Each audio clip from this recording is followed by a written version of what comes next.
Hey guys, so I was just looking at my tomatoes and I wanted to give you an update on how they're doing. So I don't know if you guys remember, but when I planted these out into my garden beds as transplants from the seed trays, all the leaves looked like this.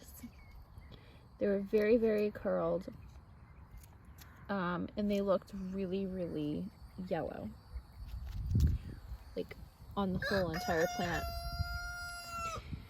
So what I did was, this one actually is like the worst, and it hasn't gotten better at all.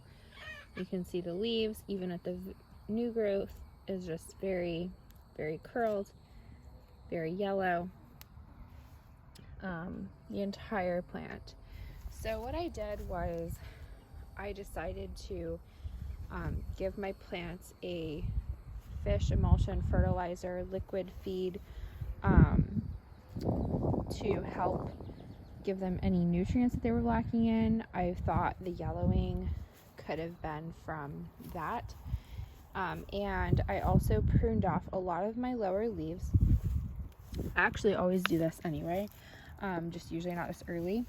So I pruned off any leaves that were like the bottom, so it looks kind of like a tree, and then it bushes out on top, and all those lower leaves were curled up. So as you can see by looking at this one,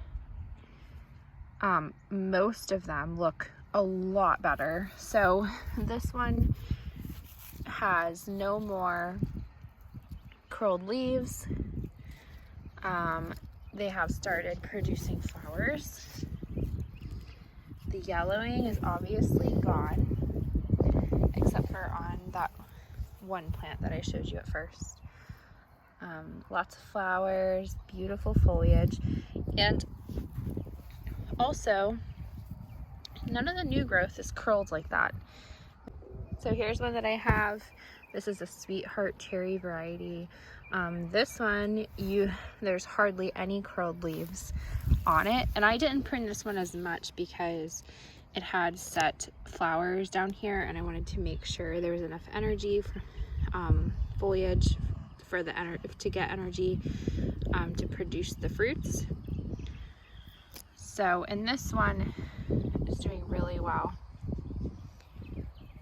and all the yellowing is gone, and it's covered in flowers. Here you can see 1, 2, 3, 4 clusters, one at the top, one there, one here, and then the one that is setting fruit, obviously. And then down here I have some more tomatoes. As you can see, the new growth, there's no curling of the leaves. If there is, it's minimal. Like this one, it's not quite as bad as the lower sets, and they're setting flowers as well.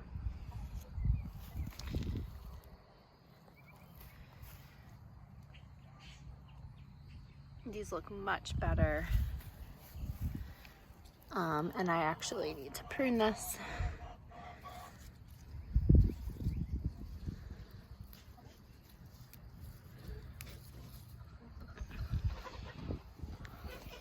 And then you also have some over here, or one over here. Also much better. I'm wondering if that one tomato that I first showed you guys is some kind of disease. Last summer when I planted my tomatoes, I remember almost all of my tomatoes looked like that, and I didn't get any fruits from them.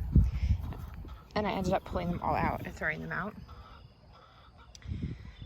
This is what I'm talking about. It looks like maybe a disease, discoloration. This is the only one that has this look on the top. So, and then over here, I have some more. These are different varieties, so the leaves look a little different. There's one over here. Oh, there's a random ghost pepper. Maybe I dropped it out of my basket, or a bird got it and didn't like it. And then I also have some more tomatoes over here.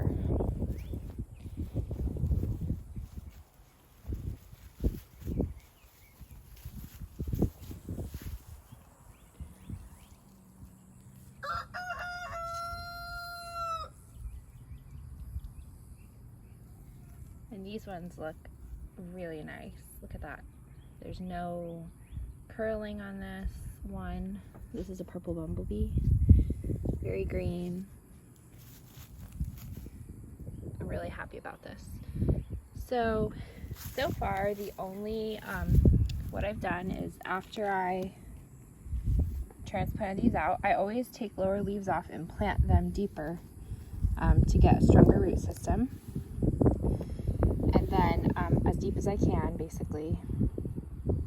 And then as they're growing, I will prune off the bottom leaves so it can focus its energy towards new growth, the roots, and eventually flowers and fruits. And I keep this trimmed.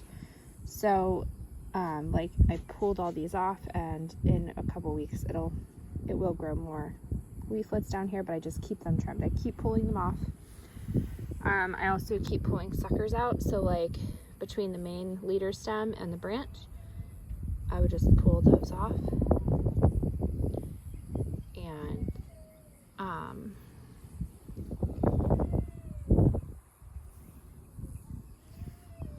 I also give them a fish emulsion fertilizer every 2 to 3 weeks. I just gave them a new round yesterday.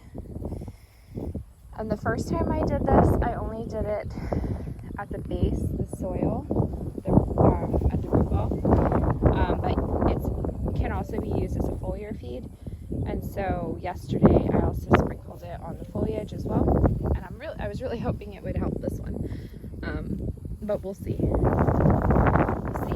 see the difference in a few days. This is a sweetheart cherry tomato.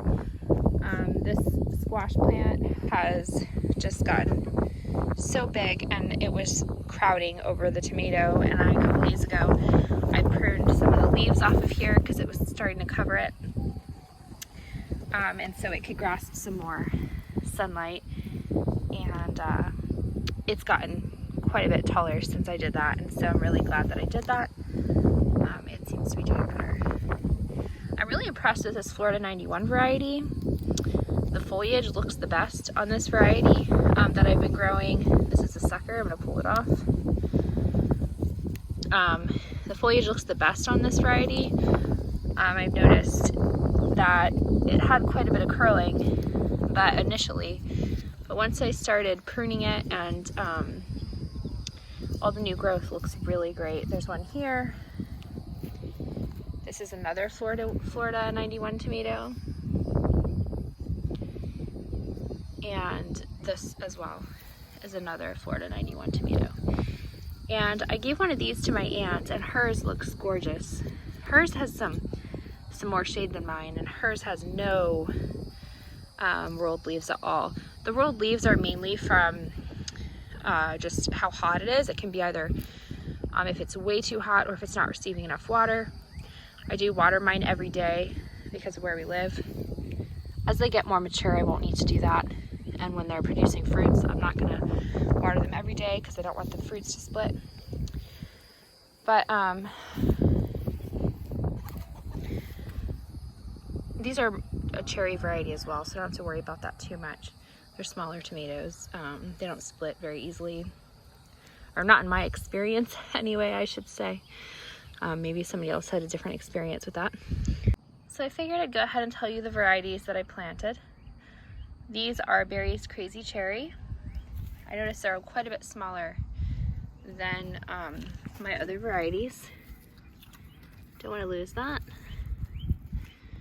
Oh, I have apparently a 4 Florida 91 because this is also a Florida 91. Okay. So then the other varieties I have are the Sweetheart Cherry,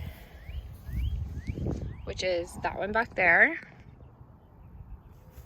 This one here, that's producing fruits. And I have another one of these over here that's doing really well. These are my favorite out of all my plants, these are doing the best. There's essentially no leaf rolling, no yellowing. They look really good and healthy, setting blooms with no problem, no blossom dropping, setting fruits. I'm really happy about that. These purple bumblebees seem to be doing really well as also. Setting fruits, very green. Did have leaf rolling, but obviously look at that new growth. Very nice. These are all cherry varieties except for the Florida 91. Where I live, that's all that will grow in the summer. That's a zinnia. And so I'm trying all different varieties to see which ones I like best. That way I can have more tomatoes in the summer. Last summer I tried a bunch of different varieties and I didn't get any. But I had that disease-like problem in all my tomatoes, so I'm not sure what that was about. This is another purple bumblebee. Very happy with the purple bumblebees and the sweetheart cherries. I have some blueberry tomatoes. Those are also a cherry variety. That's the one that looks sick here. And then I also have another blueberry tomato right here that doesn't look sick. So I'm really looking forward to this, having this healthy one. I'm hoping that it will pull through and not have any issues like the other one is. And then these are more, those are all Berries Crazy Cherry and a Florida 91. And then over here I have, this is a Berries Crazy Cherry variety. And these are all purple bumblebees. And they're all doing really well. So if you live in a really hot, humid, subtropical climate, so far, I haven't gotten fruits from them yet, but I would say if you want tomatoes, they're doing really well in the heat. It's been in the 90s. These are purple bumblebees. And I'm looking forward to seeing if I get any tomatoes from the Florida 91. I'm looking forward to seeing if I get any tomatoes from this Florida 91 tomato during the summer. Because these are not a cherry tomato. They looked more like a small slicer. So, and you can tell the leaves are nice and like big and broad, and it looks like a very healthy, strong plant. So I'm really excited about that. And the sweetheart cherries. So purple bumblebee and sweetheart cherry I definitely recommend for the heat so far. As I can say, they've had the least amount of issue in our heat and humidity. So far anyway. And they're producing, and then the Florida 91 also looks very good. The blueberry tomatoes I'm having some issues with, but and the Berries Crazy Cherry I'm not sure yet. They just look pretty puny to me. They're, you know, they were all sown at the same time, and they're just way smaller. It could just be a more compact plant. I had this one that was taller, and you can see it's just looking sad. So we'll see.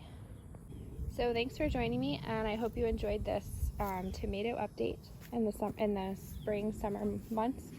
I do plan to keep doing stuff like this, so I'd like to just share my experience with you guys, and you know, with the varieties and what I'm doing and if I have success. Most people say you can't grow tomatoes here in the spring and summer, and that there's only like 1 or 2 varieties you can, but I'm just testing it out to see what we can get and what I can do. So I hope this is helpful, and if you'd like to see more content, please like, comment, and subscribe. Hope you have a great day. See you next time.